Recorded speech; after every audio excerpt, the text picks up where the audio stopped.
Wadaw, gua aja sampai garuk-garuk kepala gimana semua pemain Mavs dan pelatihnya. Pasti lebih garuk-garuk kepala lagi gimana cara ngatasin Boston Celtics ini karena sekarang mereka ketinggalan 3-0. Lagi-lagi tadi di game ketiga Celtics mengalahkan Mavs dengan skor 106-99. Ketiga kalinya Mavs gagal menembus angka 100, bro. Kyrie udah much better. Luka foul out untuk pertama kalinya dalam sejarah dia main di playoff. Tapi Boston Celtics gila men, 5-5-nya tuh starter tuh tadi berasa kayak 2 lawan 5. Gila men, ini udah bener-bener satu kemenangan lagi buat Celtics menuju banner ke-18. Gimana selanjutnya dan bagaimana reaksi gue terhadap game ketiga yang baru saja dimainkan tadi pagi? Let's go, kita gas.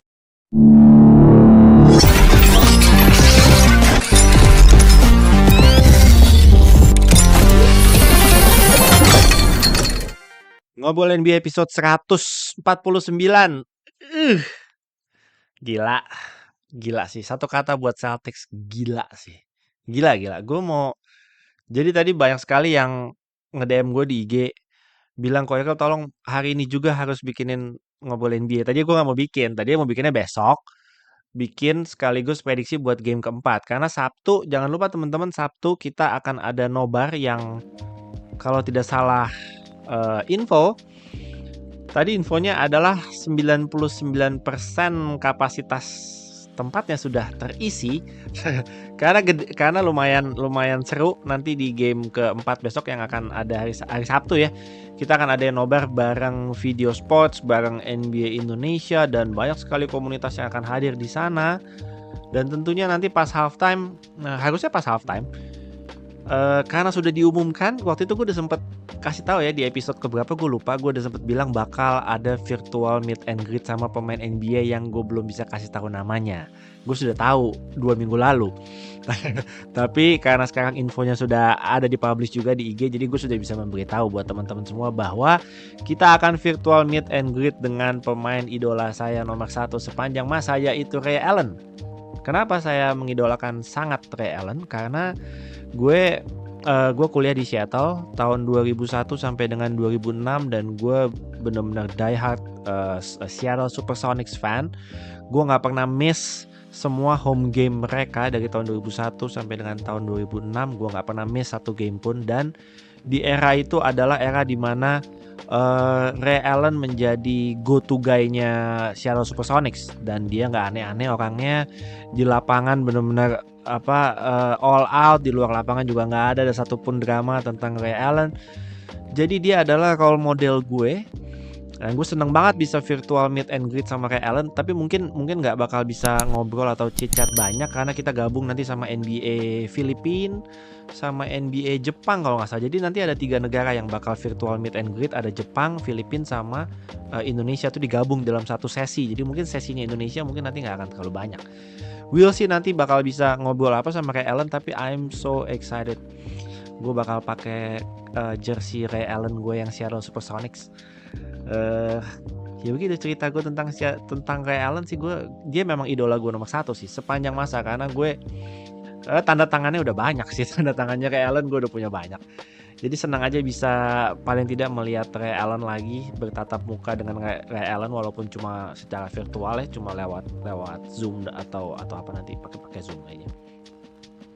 So jangan lupa teman-teman, hari Sabtu ini nonton dan kalau bisa datang merapat. Buat yang di Jakarta merapat nonton game 4. Mungkin akan jadi game di mana Celtics menyudahi NBA Finals ini dan mempersembahkan banner ke-18 buat kota Boston. Mungkin kalau saya sih pengennya jangan dulu. Gue kecepetan bro kalau 4-0. Ya mungkin fans Celtics sih pengennya 4-0 lah ya, karena ngapain lu ngasih harapan ke Luka, ke Kyrie, even harapan satu game ya. Anything can happen kalau mereka dapat menang, bisa menang satu game 3-1. Kyrie pernah ketinggalan 3-1 ketika di 2016 lawan Cavs, pernah juga Kyrie di posisi itu. Jadi kalau jadi fansnya Boston Celtics pasti pengennya ya udah kelarin aja 4-0. Mau pestanya di Dallas kayak bodo amat, karena tadi gue banyak sekali membaca komen-komen yang bilang bahwa oke kasih Dallas 1. Ngomongnya udah gitu sekarang, kasih Dallas 1. Songong amat. Kasih Dallas 1 biar kita partinya di TD Garden. Kalau menurut gue sih udah deh. Jangan kasih apa, kasih ono, kasih ini, nggak ada. Kalau lo bisa menangin game itu dan jangan kasih harapan sama sekali kalau menurut gue ya. Dibanding nanti rencananya mau pesta di game ke 5 malah nggak jadi pesta, malah balik lagi ke Dallas nanti buat game ke-6. Janganlah. Ya tapi bakal sangat keren sekali kalau partinya memang di Boston sih. Tapi ya kalau lo besok menang di Dallas, nanti di Boston tinggal party lagi kan, celebrationnya rally-nya juga pasti akan adanya di Boston. Jadi udah pesta 2 kali lah. Gila. Seneng juga hari ini akhirnya kaos ini bro. Celtics against the world. Celtics against the world yang kemarin udah kita minggu lalu gue buka pre-booknya cuma 24 jam 24 jam dan hanya khusus untuk 80 orang pertama, 75 apa 80 gue lupa. Jadi pas selesai 80 itu langsung gue cut. Itu langsung selesai pre-booknya cepet banget itu, cuma 1 jam langsung 80 orang full pre-book. Abis itu malam berikutnya ya kalau nggak salah gue bilang gue sorry banget di teman-teman di YouTube, gue nggak infoin di ngobrolin dia karena telat 1 hari. Jadi akhirnya gue bilang ke tim gue kan waktu itu, kita buka lagi buat subscriber di YouTube, siapa tahu ada beberapa yang belum sempat buat pre-book. Akhirnya dari 80 nambah lagi sekitar 29. Jadi total ada 109 orang yang sudah pre-book kaos Celtics against the world ini, which is gue sudah menjanjikan ke 100 orang itu bahwa sebelum game keempat kaos ini akan jadi. Jadi gue sudah menepati janji gue, kaos ini sudah jadi sebelum game keempat. Mudah-mudahan teman-teman yang di Jakarta besok hari Jumat sudah bisa terimanya, dan hari Sabtu sudah bisa dipakai buat acara nobar nanti di Stark Tap Room di SCBD. Udah banyak sih, ada sekitar 11-12 orang yang udah buat DM gue tadi udah siap memakai kaos ini nanti nobar hari Sabtu teman-teman di Jakarta ya. Kalau yang di luar pulau ya mudah-mudahan nanti akan ada nobar juga di tempat kalian, di daerah kalian. Gue juga nggak tahu infonya, kalau di luar Jakarta gue nggak tahu infonya. Tapi mudah-mudahan nanti acara-acara nobar ini semakin menyebar ya di luar Jakarta gitu ya, jangan supaya nggak ramenya cuma di Jabodetabek aja gitu. Gue seneng banget kalau banyak teman-teman daerah juga yang bisa menikmati keseruan NBA Finals ini bareng-bareng sama teman-teman fans NBA lainnya gitu. Gue happy banget.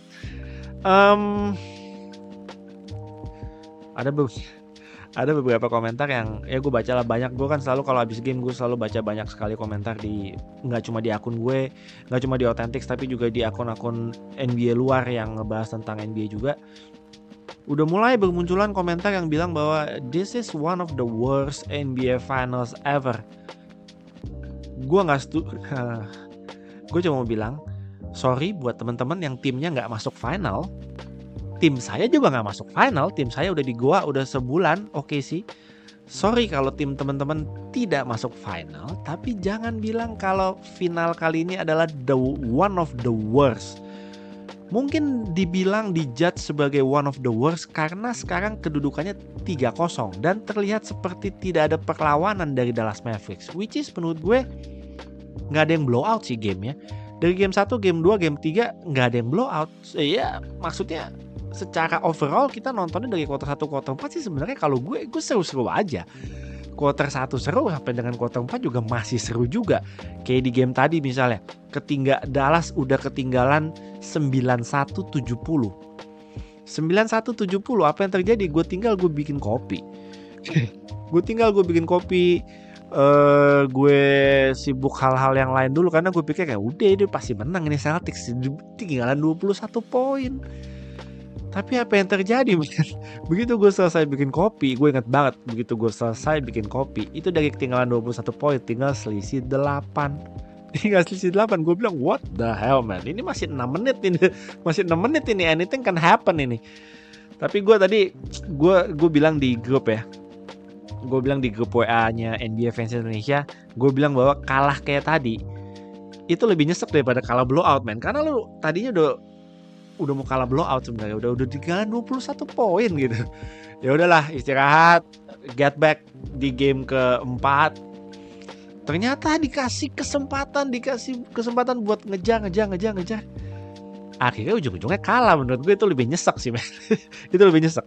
Tapi oke, gue coba bahas mungkin apa yang gue ingat ya. Teman-teman tahu gue short term memory, gue nggak terlalu ingat banyak sekali hal-hal detail dari game tadi. Tapi karena teman-teman pengen gue membahas dan memberikan reaksi tentang game ketiga tadi, gue akan coba menjabarkan apa yang gue ingat.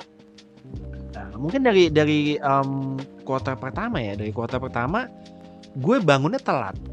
Gue bangun itu alarm sih jam 7.27 gue setel alarm, tapi gue end up-nya bangunnya 7.50 kayak 7.50. Udah main quarter 1 dan skornya itu 22-9. 22-9 itu tadi apa yang terjadi sebelum gue bangun itu, gue tadi udah selesai nonton highlightnya. Kyrie keren. Kyrie was very very aggressive since the beginning. Gue rasa di awal game Mavs tuh mainnya bagus banget ya. Semua attacking the paint, aggressive. Luka, the Gafford, the Kyrie dan PJ Washington dan lain-lain. Di Derek Jones Jr. very very aggressive. Poin-poinnya itu benar-benar itu speed tempo cepat banget tadi gue nonton, cepat banget. Skornya 22-9, gue langsung bilang bahwa kenapa lagi nih Celtics nih? Kenapa Celtics nih? Gue pikir oke lah 2-2-9, gue tinggal sebentar. Habis itu mulai nonton lagi. Akhir quarter 1, skornya 31-30. Gue bilang what the hell, Mavs? Perasaan lu udah unggul 22-9 ya. And then skor akhir quarter 1 31-30. Itu 3 poinnya macam-macam tuh. Sam House, ada Derek White, JB, JT, juga Holiday, you name it lah. Semua pemain-pemain Celtics ini bisa comeback dari ketinggalan double digit itu dengan begitu cepat gitu. Gue sebelum menjabarkan lagi, gue mau menyampaikan satu hal.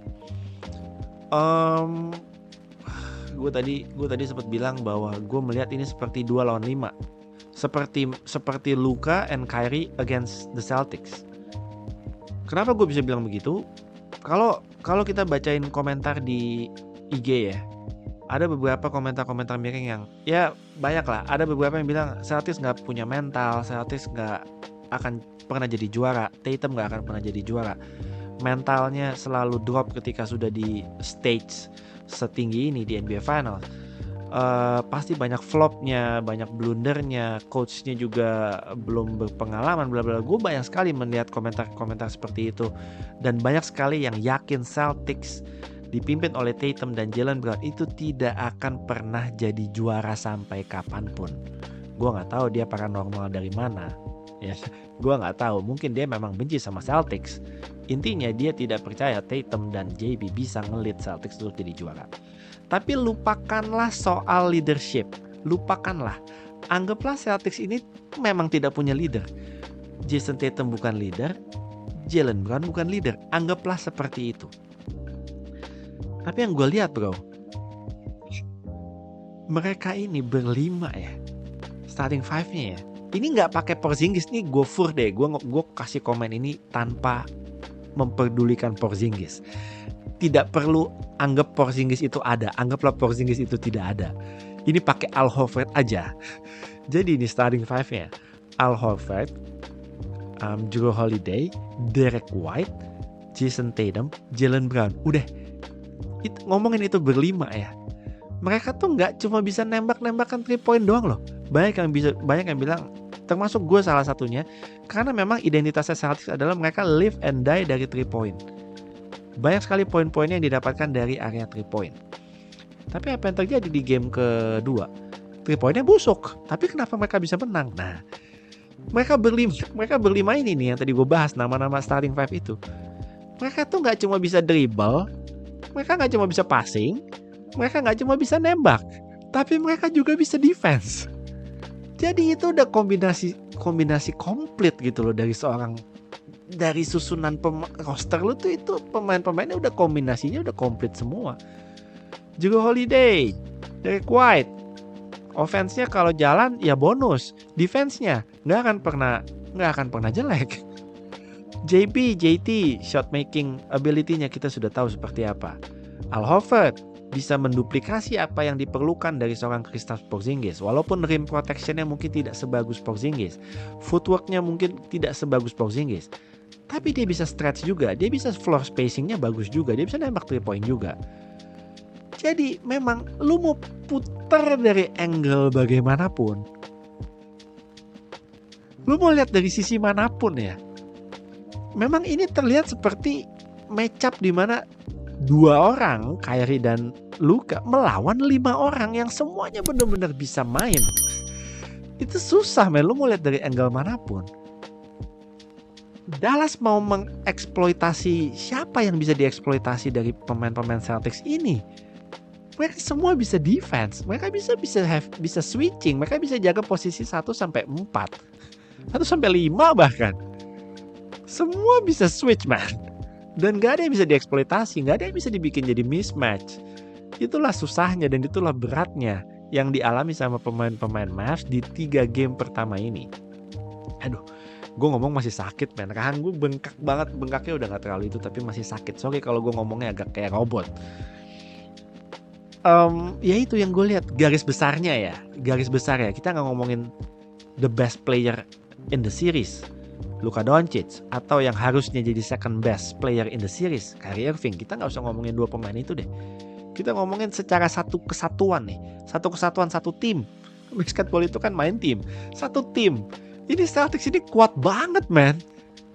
Bukan berarti gue baru sadar sekarang, tapi teman-teman yang bilang Mavs in 6, Mavs in 4, Mavs in 5, Luka and Kyrie will handle the Celtics, bla bla bla. Mungkin sekarang matanya akan semakin terbuka bahwa man, the Celtics team is so good as a unit together, secara satu tim. Gak peduli mereka gak punya pemain terbaik, mau Luka jadi pemain terbaik, go ahead. Tapi as a team kuat man, terlalu kuat. Lu mau puter gimana pun, lu mau debat bagaimanapun, ujung-ujungnya Celtics memang secara tim lebih kuat daripada Mavs. Titik, udah titik, nggak perlu dikasih tambahan, udah intinya seperti itu. Apakah Mavs bisa membalikan keadaan sekarang ketinggalan 3-0? Belum pernah ada sih yang bisa. Belum pernah ada, gue cuma mau menyampaikan fakta itu bahwa belum pernah ada yang bisa. Gue gak mau bilang Mavs gak bisa, gak boleh gue mendahului Tuhan. Tapi faktanya adalah belum pernah ada yang bisa gitu. Dan Celtics memang sekuat itu. Udah kenyataannya cuma 2 itu. Belum pernah ada yang bisa. Dan sesuai tadi yang gue bahas, Celtics memang sekuat itu. Dan itu gue tidak membahas satu hal pun tentang Kristaps Porzingis. Anggaplah Kristaps Porzingis itu tidak ada dan tidak akan bisa kembali lagi. Udah anggap aja seperti itu. Udah pakai yang ada aja udah. Pakai Al Horford aja. Pakai Tillman. Pakai Xavier Tillman tuh udah. Udah cukup udah. Aduh, puyeng gue. Kembali ke game 3 tadi. Kuarter kedua, kuarter 3 seru sebenarnya. Kuarter kedua, kuarter 3 seru. Ganti-gantian tuh berapa kali ya? Multiple lead changes, berapa kali ganti-gantian. Mavs unggul, dibalas lagi, Celtics unggul. Seru deh, kuarter 2, kuarter 3 menurut gue tadi seru banget. Tapi yang gue lihat Celtics itu pemainnya semua tetap tenang sih mainnya. Benar-benar gak ada yang berubah jadi gerasak-gerusuk gitu. Semua tetap tenang. Dan yang gue suka adalah mereka secara konsisten gerak terus, mereka moving without the ball. Jadi off ball movementnya nggak cuma yang megang bola ya, tapi semua pemainnya constantly moving, making smart cuts, cutting terus. Itu benar-benar very dynamic. Nggak ada offense-nya yang stagnan, itu nggak ada. Ya ada lah, main one on one JB, one on one JT ada, tapi di momen-momen ketika JT benar-benar lagi di defense dengan sangat-sangat kuat, itu ada pemain-pemain yang cutting, itu mau Derek White kayak mau Jrue Holiday, itu cutting sana sini dengan begitu smart ya. Dia nggak sembarang cutting ya, cuttingnya menurut gue cutting yang smart, dan dia tahu timingnya kapan harus nge-cut gitu loh. Nggak harus tunggu aba-aba, udah tahu cuttingnya harus gimana, kemana, kapan. Keren sih man. Lu bahas gimana juga, ball movement-nya bagus sekali. Itu benar-benar identitasnya Celtics sih. Jadi identitasnya Celtics tuh nggak cuma nembak 3 point juga. Nembak 3 point-nya juga nggak benar-benar off the dribble gitu, enggak. Nembak 3 point-nya ya lu attack ke dalam, attacking the paint, And then kalau paintnya udah penuh, lu kick out ke corner dulu. Mungkin di situ ada Al Horford bisa swing lagi ke elbow, ada Derek White swing lagi, ada Sam Hauser atau ada Jrue Holiday. Semua bisa nembak, 3 point lu tinggal swing aja. Itu benar-benar identitasnya Celtics di musim ini gitu loh. Nah, itu belum bisa di handle sama pemain-pemain Dallas Mavericks. Gue suka sih tadi agresivitasnya pemain-pemain Mavs ya, attacking the paint, ada Luka, Kyrie, very very aggressive. Kyrie berubah banget lah di game ini. Dia leading scorer kayak berapa poin di hari ini? Let's see, Kyrie 30 lebih pasti. Coba bentar ya, kita loading dulu Kyrie di game ini 35 poin. 35 points. Di 2 game pertama dia cuma punya catatan average-nya 14 poin. Jadi dari 14 ke 35 itu udah satu lompatan yang sangat jauh. Sayangnya Luka 27 points dan dia foul out untuk pertama kalinya dalam sejarah dia main di NBA Playoffs. Itu tadi baru pertama kali. Agak ajaib sih sebenarnya mendengar kata Luka Doncic dan foul out. Jarang-jarang Luka, bukan jarang, belum pernah dia foul out. Ya selain Kyrie, selain Luka, pemain ketiganya PJ Washington itu pun cuma 13 points, and then Gafford 6 points. Off the bench Derek Lively 11 points, Josh Green 3 points. Tim Hardaway Jr. Namanya macam-macam, Tim Hardaway Jr. Ada him Hardaway Jr. Ada apa lagi tadi caci makinya. Pokoknya intinya menurut gue Tim Hardaway Jr. itu kunciin aja di kamar mandi, bro. Kunciin aja di kamar mandi. Dari series lawan tim gue, dari series lawan OKC juga udah bilang, begitu tim Hardaway Jr. masuk, OKC punya chance buat menang. Jadi dia memang double agent dia. Tim Hardaway Jr. I don't know. Gue nggak tahu plannya Jason Kidd. Dia pasti udah punya game plan, dia bisa membaca situasi. Tapi satu pertanyaan dari gue cuma satu. Kenapa dia nggak kasih main Dante Exum lebih lama? I think Dante Exum gak pernah bikin salah men ketika dia main. Kayak kemarin di game ketiga dia di behind the back pass sama Luka Doncic 3 point masuk. Tadi dia ngedang masuk. Tapi dia cuma dapet 2 menit. 2 menit men. Asli 2 menit loh. Anjir, cuma dikasih 2 menit. Jaden Hardy cuma dapet 3 menit. Tapi tim Hardaway Jr. dapat 19 menit. Dan dia minus 16. Dalam 19 menit minus 16. Anjir double agent. Gokil. Tim Hardaway Jr. sih kayaknya musim depan udah gak ada di Mavs, man. Gak kepake dia anjir. Quarter 2, quarter 3 seru ya. Quarter 2, quarter 3 seru. Tapi di akhir pertengahan quarter 3 tuh di menit ke-6 ke bawah tuh udah mulai ada gejala-gejala tuh. Celtics kayaknya udah mulai bakal ngegas dan unggul jauh.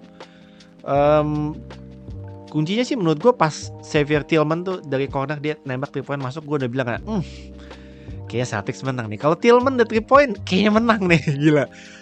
Tapi yang membuat gue tambah yakin, abis itu Derek White dia bank shot 3 pointer masuk. Wah, gue bilang bahwa ini kalau pakai 3 pointnya udah pakai bank shot begini sih kayaknya udah kelar ini Mavs nih. Gila, gimana lagi, dia udah bank shot 3 pointnya udah masuk man. Tapi akhirnya Mavs ketinggalan 21 poin di kuarter 4 sisa 10 menit tuh. Tapi akhirnya mereka nyusul pelan-pelan dan pemainnya yang netek angka tuh ganti-gantian. Dari Luka, Kyrie, PJ Washington, Derek Lively, itu semua ganti-gantian tuh poinnya. Gak ada yang ketebak nih siapa yang bisa nyetak poin. Intinya mereka ngejar pelan-pelan dan Celticsnya gak bisa ngepoin sama sekali. Skornya stuck di 91. Baru abis itu udah sisa ketinggalan berapa tuh? Tinggalan 8 kalau gak salah. And then JB baru dia put back kalau nggak salah. JB dia put back, Tatum miss, and then JB put back. Itu skornya jadi 93, and then JB lagi jadi 95. Jadi JB tuh impactnya tuh gede man. JB sih gokil. JB di series ini, di finals ini sih impactnya dia di momen-momen crunch time penting krusial itu JB tuh. Jalan keluarnya Celtics tuh JB tuh. Gila man, JB sih gokil. Josh Green juga nembak 3 point ya. Tadi di part of the 22 run itu ada Josh Green juga di situ tuh. Ya gue gila sih. Habis itu Derek White 3 point, and then Tatum with the strong dunk. Habis itu dari siapa lagi tuh? Habis itu Luka fall out. Pas Luka fall out sih ya di grup sih udah kelar. Mavs bye bye begitu Luka fall out. Tapi enggak sih. Kyrie masih bisa nyetak poin, skornya cuma ketinggalan 1 poin loh. Mavs tuh cuma ketinggalan 1 poin loh. Itu udah setelah Luka Doncic fall out lah itu. Jadi nggak berakhir ketika Luka Doncic fall out sebenarnya. Masih ketinggalan 1 poin. Tapi lagi-lagi JB hitting that mid range. Itulah kenapa gue bilang Celtics bukan hanya memanfaatkan 3 point yang merupakan kekuatannya mereka ya, tapi mereka tidak melupakan mid range-nya. Terutama JT mereka tidak melupakan seberapa pentingnya mid range di playoff. Gue sempat bilang preview ketika gue mempreview final antara Mavs dan Celtics, gue bilang bahwa satu faktor penting buat Celtics, jangan terlena dengan 3 point. Kalau mereka selalu terlena dengan nembak-nembak 3 point, terutama JT ya, the step back 3, the side step 3 dan lain-lain. Ketika mereka terlena dengan hanya nembak 3 point terus, itu bahaya menurut gue. Jadi mereka harus memanfaatkan mid range. Itu exactly yang mereka lakukan di NBA Finals ini. Mereka tidak melupakan tembakan-tembakan mid range mereka, terutama JB sih gokil. Ya udah, abis JB mid range, ya kelar sih udah. Tim Hardaway Junior nembak udah wide open, nggak masuk. Tim Hardaway Junior tembakan yang sebenarnya bisa jadi poin akhirnya nggak jadi poin. Ya itulah inti dari game ketiga tadi. Untuk ketiga kalinya berturut-turut Mavs tidak berhasil untuk menembus angka 100 poin. Lagi-lagi stuck di bawah 100 poin. Walaupun ada peningkatan, di game 1 skor 89, di game kedua 98. Tadi 99. Gue udah bilang ya dari game pertama, sebelum game pertama gue bilang salah satu kunci terpenting buat Mavs kalau mau bisa menang dari Celtics, itu salah satu kuncinya adalah mereka harus skor di atas 100 poin. Dan di 3 game pertama mereka tidak bisa skor di atas 100 poin. Dan gue juga bilang salah satu kuncinya adalah Kyrie dan Luka Doncic berdua masing-masing harus cetak 30 poin atau lebih. Di game pertama dan game kedua Luka Doncic di atas 30 poin, Kyrie-nya nggak bisa. Di game ini, Kyrie-nya 35 poin, Luka Doncic-nya 27 poin. Aduh, tapi ya mereka mau berdua di atas 30 poin juga, tapi kalau pemain ketiganya cuma skor 13 poin kayak hari ini PJ Washington cuma skor 13 poin, ya menurut gua nggak cukup sih. Harus ada orang keempat, orang kelimanya juga, harus ada Derrick Jones Jr., harus ada Derek Lively atau siapa lagi yang bisa diandelin ya? Ada lagi men. Ada lagi. Sementara Celtics off the bench masih ada Sam Hauser, Peyton Pritchard hari ini nggak nge-point kalau nggak salah. Tapi tadi ada Xavier Tillman tiba-tiba bisa 3 point dari corner gitu. Ajaib-ajaib itu pemain Celtics terlalu banyak man, weapon amunisi. Mau gimana lagi lu? Balik lagi ke poin gue tadi di awal, lu mau puter gimana pun. Secara satu tim memang Celtics lebih kuat. Cuma gue tidak menyangka Mavs sejauh ini belum bisa menang paling tidak 1. Aduh, gue pick Mavs hari ini semata-mata karena gue pengen series ini jadi panjang. Tapi kalah juga. Aduh. Masa cepet bener ini final. Masa gue liburannya cepet bener ya? Ya gak apa-apa sih. Gak apa juga. Gue mau menikmati aja. Gue gak menganggap final ini final terjelek kok. Enggak. Walaupun 3-0 dan mungkin akan selesai cepat ya dari yang kita perkirakan. Tapi ya gue gak menganggap final ini jelek. Seru kok. Game-nya seru.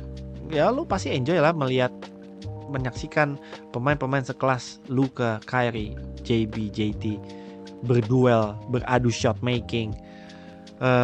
Tapi defense-nya Celtics ini benar-benar jadi highlight sih sebenarnya buat gue ya. Defense-nya sih gokil. Pemain-pemainnya semua bisa defense, bukan cuma nembak-nembak 3 point dan offense doang. Defense-nya gokil. Kalau Minnesota tim dengan defense terbaik nomor 1 di NBA, Celtics kalau nggak salah tim dengan defense nomor 2 terbaik di NBA. Jadi kalau kemarin sebelum NBA Finals orang-orang pada bilang bahwa Mavs itu udah ngalahin tim dengan defense terbaik di NBA loh, Minnesota Timberwolves. Jangan lupa guys, Celtics itu nomor 2.